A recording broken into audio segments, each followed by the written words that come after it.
Ciao amici gatti e amiche gatte, questo è un video speciale perché sono qua con Lady e Oscar, questo è Oscar, lei è la Lady, per presentarvi che cos'è Micio Gatto, chi sono io e perché ho fondato questo progetto. Io sono Elisa Bertoldi e come sai, se segui la mia community su Facebook oppure il canale YouTube o il sito, sono la fondatrice di Micio Gatto.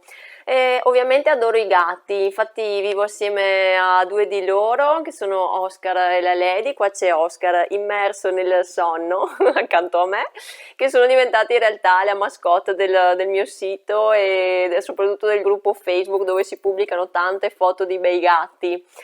Inizialmente Micio Gatto l'avevo creato come sito personale, un po' per sfizio, così per prova, e un po' perché, dato che lavoro da molti anni nel web, io sono web designer, volevo coniugare un po' questo amore per i gatti con il mio lavoro e quindi creare un sito tutto mio dove condividere con le persone appunto il mio amore per i gatti.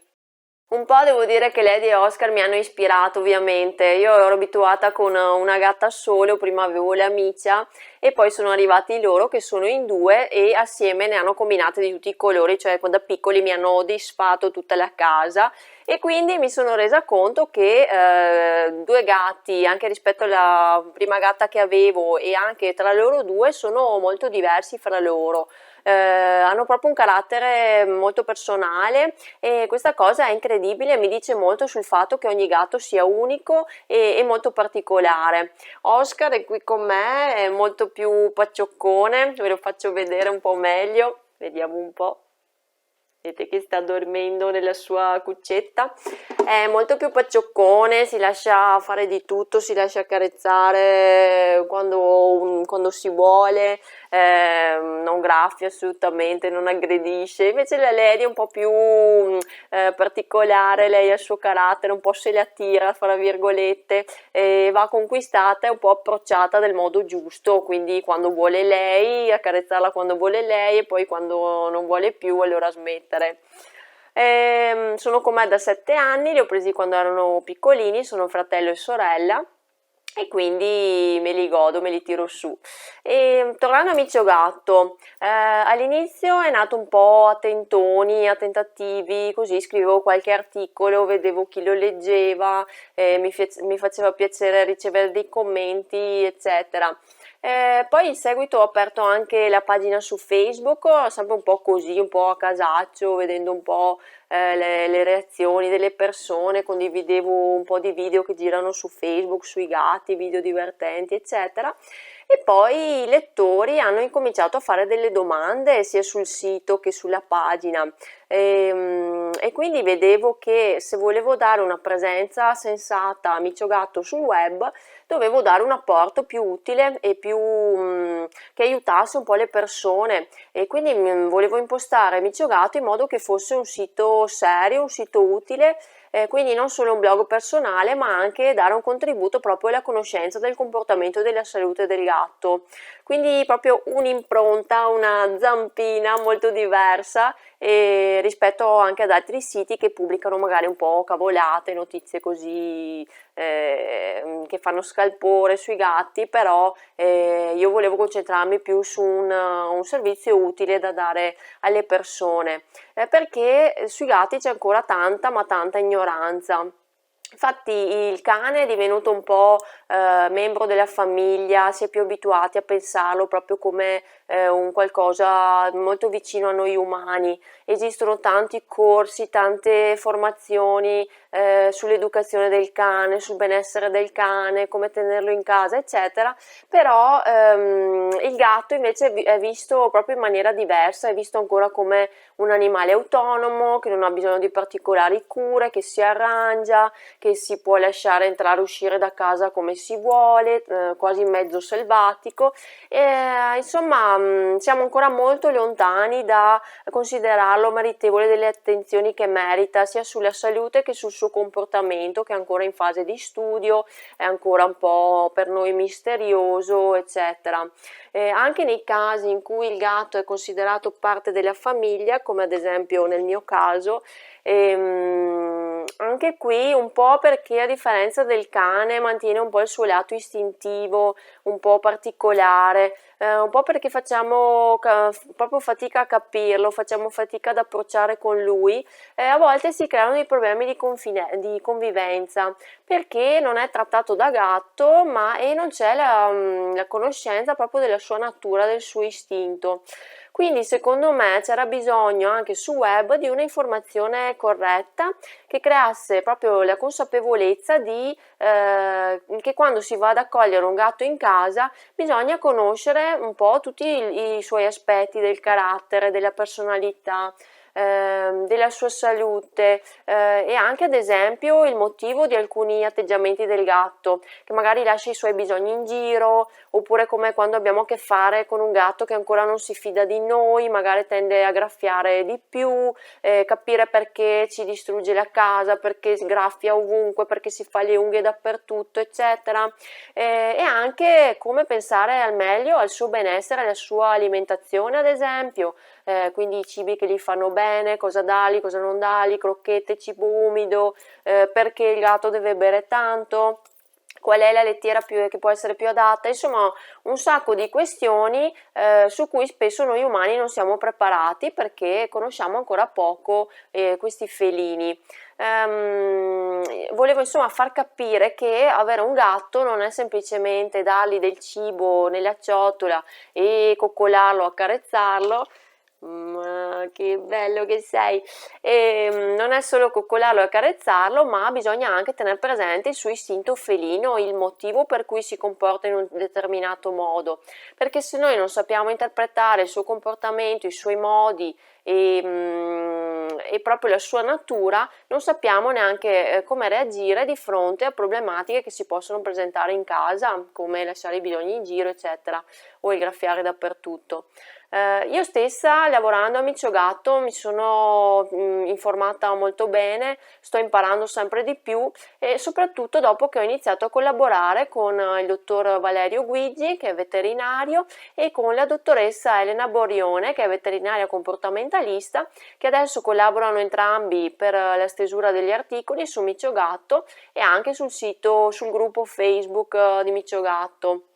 E poi ho potuto confrontarmi con molti esperti, esperti anche del comportamento felino, gli allevatori, e soprattutto sono venuta a conoscenza delle varie problematiche che possono affrontare i proprietari di gatti in casa con tutte le domande che mi vengono fatte, i commenti sul sito, le domande sui gruppi Facebook.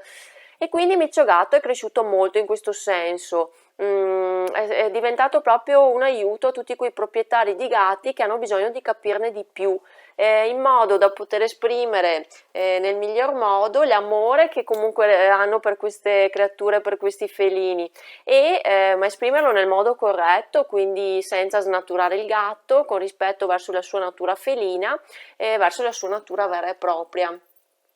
Quindi farlo stare nel miglior modo possibile. Da questo impegno che ho preso, assieme al veterinario Valerio Guigi e alla comportamentalista Elena Borione, è nata anche una vera e propria guida, un manuale che potete scaricare in formato PDF dal sito oppure acquistare su Amazon in versione stampata. E vi lascio anche i link in descrizione.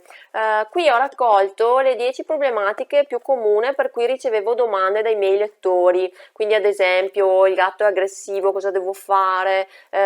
come posso conquistarmi la sua fiducia, fa i bisogni fuori dalla lettiera, graffia dappertutto, mi mangia i fili, mangia le piante, eccetera. Una serie di problematiche per cui ho interpellato sia il veterinario Valerio Guigi che la veterinaria comportamentalista Elena, ed entrambi hanno espresso il loro punto di vista, quindi sia il punto di vista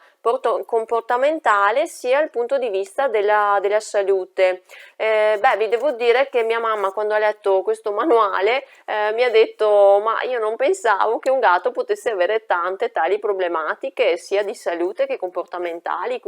e noi abbiamo sempre avuto gatti, quindi ci rendiamo conto che il gatto lo conosciamo ma entro un certo limite. Inoltre il manuale è molto utile perché magari vediamo che il gatto si comporta in modo strano, pensiamo sia una problematica comportamentale, invece magari è un problema fisico per cui è meglio portarlo subito dal veterinario. Infatti il manuale nasce anche per un altro motivo. Anni fa io avevo un'altra gatta, la Miccia,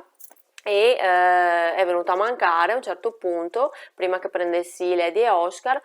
però fatto sta che vabbè che aveva 16 anni, comunque era cresciuta con me e ci tenevo molto, ma un po' perché in quel momento lì avevo un periodo un po' problematico della mia vita, un po' perché anch'io in materia gatto ero molto più ignorante rispetto ad adesso. Fatto sta che non ho capito bene cosa è successo, nel senso, se magari avessi interpretato i suoi segnali in modo diverso o l'avessi portata dal veterinario prima, eccetera, magari potrebbe aver vissuto ancora altri anni insieme con me, chi lo sa. E quindi per andare a capire meglio determinate problematiche, anche per questo ho redatto assieme ai veterinari questo manuale che ti consiglio. Quindi vorrei proprio con Miccio Gatto creare una sensibilità più profonda nei confronti del gatto, sia in chi ama già questi animali e quindi già ha una certa esperienza e si interessa a loro, ossia ancora a chi li conosce poco o ancora peggio magari li disprezza perché non li capisce. Infatti un gatto va conquistato, il discorso è molto diverso rispetto a un cane che magari si avvicina più volentieri all'umano. Il gatto è spesso diffidente, vive con dinamiche completamente diverse rispetto al cane e anche rispetto a noi umani, per cui magari succede che una persona possa dire ah, a me non piacciono i gatti perché si avvicinano solo per mangiare. E allora gli dico, ma evidentemente non li conosci, quindi magari anche chi inizialmente non li apprezza può arrivare ad apprezzarli. Spesso vedo coppie che dove magari uno vuole prendere il gatto e quell'altro no perché i gatti non gli piacciono. Poi viceversa vedo che andando avanti magari si prendono il gatto e anche l'altra persona si rende conto che il gatto è completamente diverso da come se lo aspettava, si affeziona e così via. Ma come si fa a non amare queste creaturine? Cioè, guardate un po'. Beh, Oscar è un paccioccone incredibile, quindi lui si fa amare proprio da tutti. Quindi io non voglio convincere tutto quanto il mondo a prendersi un gatto, ad avere un gatto, però con Micio Gatto voglio aiutare a capire il perché del comportamento felino e soprattutto rendere consapevoli molto di più le persone sul modo migliore per accudirlo e per farlo stare bene in casa con noi. E poi bisogna anche dire che sono animali veramente affascinanti, proprio per questo lato ancora un po' istintivo che è rimasto misterioso per noi. E penso che chi ha la sensibilità giusta per amarli ed apprezzarli abbia anche voglia di capirli meglio e quindi deve esserci un'informazione corretta e giusta rispetto al comportamento del gatto ed è proprio a questo che voglio che serva Micio Gatto. Quindi spero che gli argomenti del sito ti piacciono, che ti piaccia il mio canale YouTube, ti invito ad iscriverti per seguire tutti quanti i video e ti invito a seguirmi anche con la newsletter, la pagina Facebook, il gruppo Facebook e quant'altro. E spero vivamente che il mio contributo sia utile per diffondere la cultura felina, quindi per far conoscere il più possibile la vera natura del gatto. Per oggi è tutto, ti saluto, ti salutano Lady e Oscar, Oscar ti saluta da qua, la Lady è fuori, vabbè ti saluta anche lei e ci vediamo nel prossimo video. Ciao amici gatti e amiche gatte!